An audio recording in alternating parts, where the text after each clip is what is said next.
guys? Hope you guys are having a good day or night. We are back today with a dividend update video.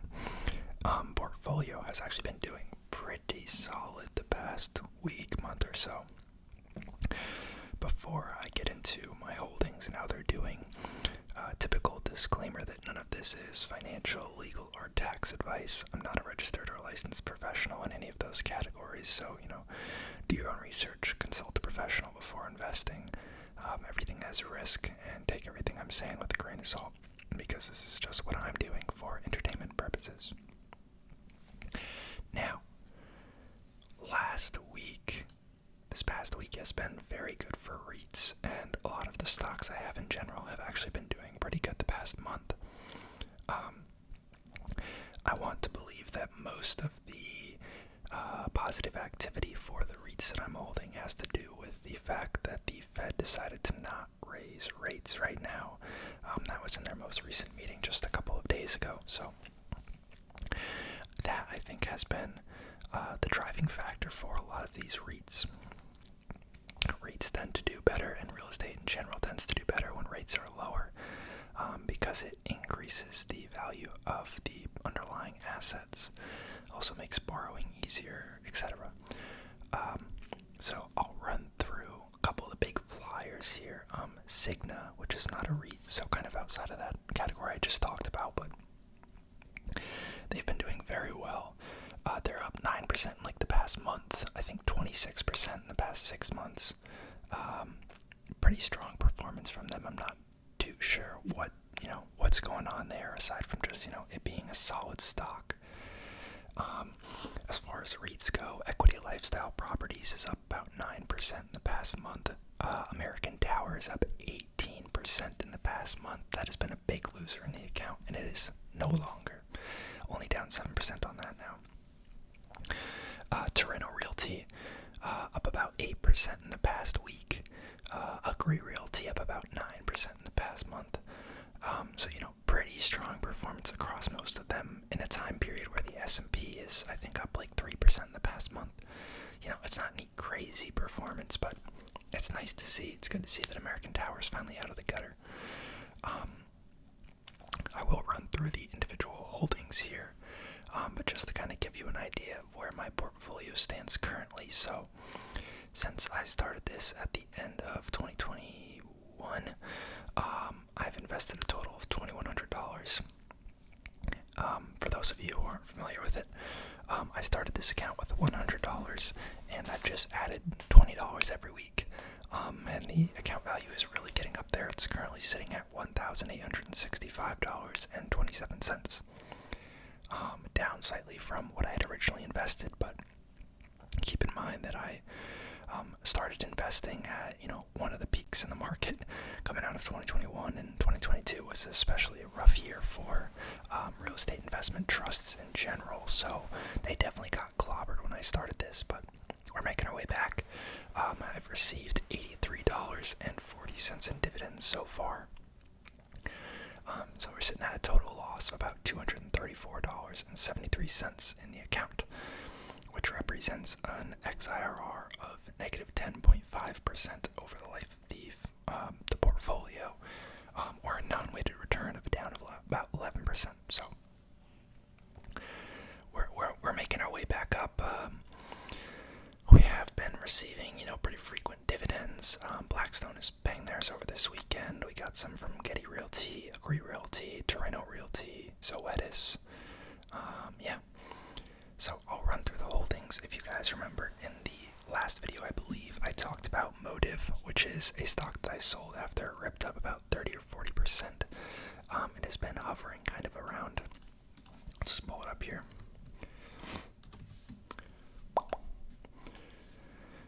It's been hovering kind of around $15 a share. If you guys, let me zoom in here.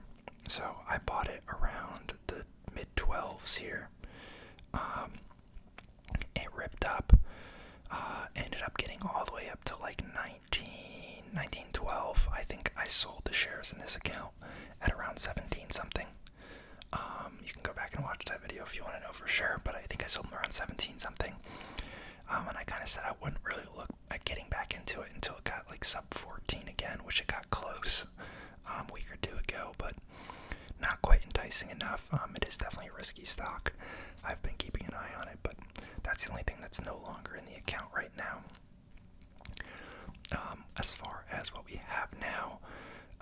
just been kind of adding to all these positions somewhat evenly as I add money every week. Blackstone, I have 2.2 shares of Blackstone, currently worth $222. That's up about 10.5%. They've actually been a decently strong performer. At one point, I believe it was up at like 110, and it's just come down a little bit, but stupid pop-up. Yeah, it was up at 115 just in September, and it really has had a steep drop-off. I know I bought some more around here. But yeah, they're a real estate management company. They have some other business units, but their real estate portfolio is like the B-REIT that you guys have probably heard of in the news. That's their big moneymaker. Then we have Cigna Group, insurance provider. You guys are probably familiar with them. I have Cigna Insurance. I know people have commented before that they have Cigna Insurance as well. They're up about 6%. Like I said, they've had a pretty strong performance the past year, and past 6 months, past month even. Equity Lifestyle Properties. This is a REIT focused on 3 main categories: manufactured housing, campgrounds, and marinas, which is very unique. Down about 2% right now. I own 2.86 shares of them. Pretty cheap stock. Zoetis, I have 1.185 shares for a total of $192, down about 2% on them as well. They are an animal health company. They make, anti-parasitics, vaccination, stuff like that for livestock and companion animals, dogs, cats, sheep, cows, stuff like that. Postal Realty, another cheap stock. I have almost 15 shares of them. They have a pretty high dividend right now because their stock's down a little bit. Down 7% on them. I think the yield's over 7% now. They are a REIT that focuses on leasing solely to the United States Postal Service. Extremely stable stock, pretty high dividend, but not a lot of growth.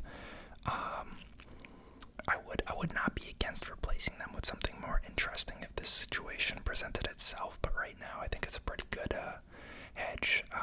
They're currently in the process of renegotiating this year's lease expirations for renewals with the U.S. Postal Service.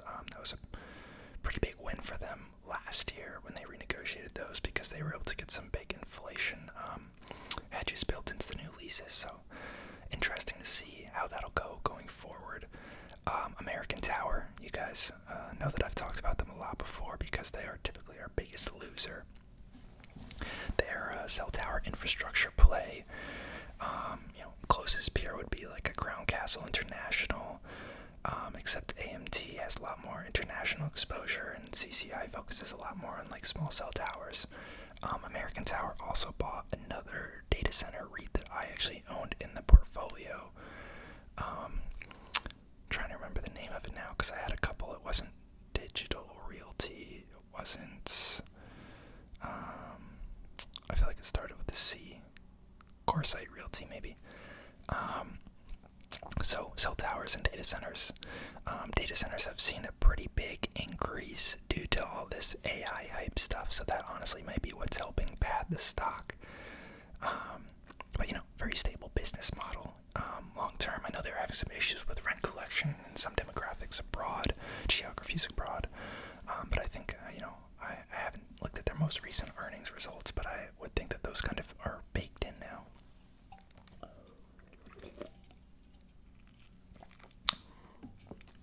Next we have Terreno Realty. It's one of my favorites. This is a logistics real estate investment trust. They own like e-commerce and fulfillment warehouses for like last mile delivery or storage. Companies like Amazon, FedEx, BMW, anyone who needs a warehouse near an urban area, that's their market. They only focus on like 6 or 7 major metros across the United States, so like New York, New Jersey, Miami. I think they have some in like the Seattle area, some in California, maybe one in like Washington DC, and I think they have maybe one more cluster somewhere, can't remember. They're down about 10% right now. solid week as well. I think 8 or 9% in the past week.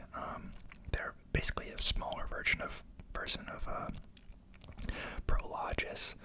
If you guys are familiar with them, they actually kind of have an intertwined history. If you go back, the company that ended up merging and becoming Prologis was called like A&B Realty. Some of the people from that original team went on to create Torrento Realty because they kind of had a different opinion on how the businesses should be run. Prologis, I believe, focuses a lot more on the actual building and creation of the warehouses, whereas Torrento Realty focuses mainly on already developed buildings. So, with Prologis, you have a lot more markets that they operate in, and you definitely have, economies of scale that come into play.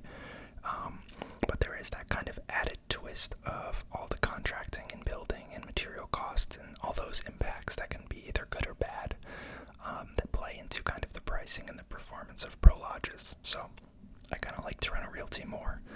It's a smaller stock as well, so more growth room in my eyes, and I do like that they focus on those major metros because I don't know, some of the markets that Prologis operates in, and they talk about it on their earnings calls, it's like some will retract, some will grow, and to some degree I feel like they kind of cancel each other out because people move to one area and that area gets hot and real estate prices inflate there, but then they're leaving somewhere else and those real estate prices decrease. So I like Torrento because they only operate in these metros where land seems to just be going up and up and up and up. Land in New York City area, New Jersey area, it's not getting any cheaper. It's a finite amount. Pretty much everything is developed. So I just think that's a safe bet long term. I have more of them in my Roth IRA. Then we have Agree Realty. This is kind of like a standalone shopping center, shopping building, retail REIT.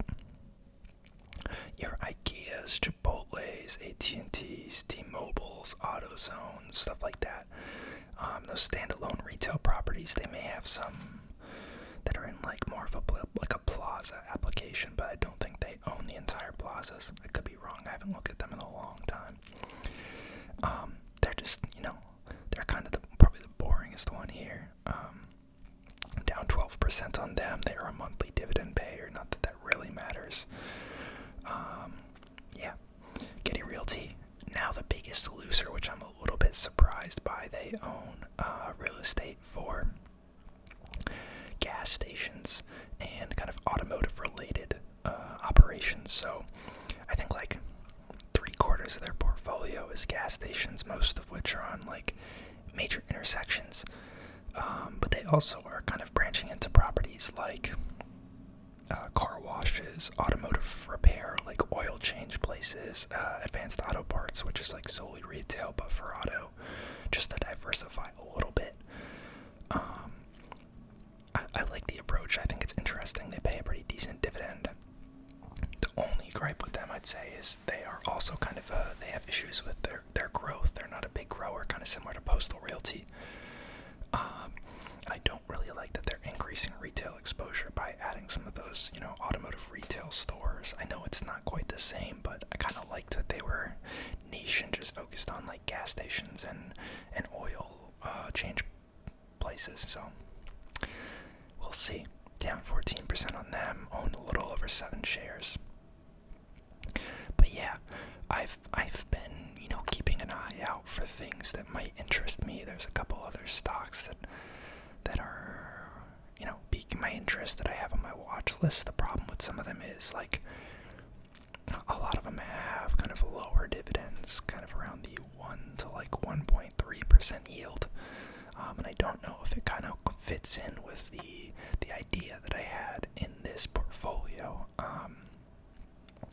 You could argue maybe that they're dividend growth stocks because they are growing their dividends pretty heavily, but the overall amount isn't that high, so kind of conflicted on that. But I'll let you guys know if I decide to add anything, and thank you guys for watching. If you've watched all the way to the end, I appreciate everyone's comments. comments. You guys are always great to see in the comments, and I always try and reply.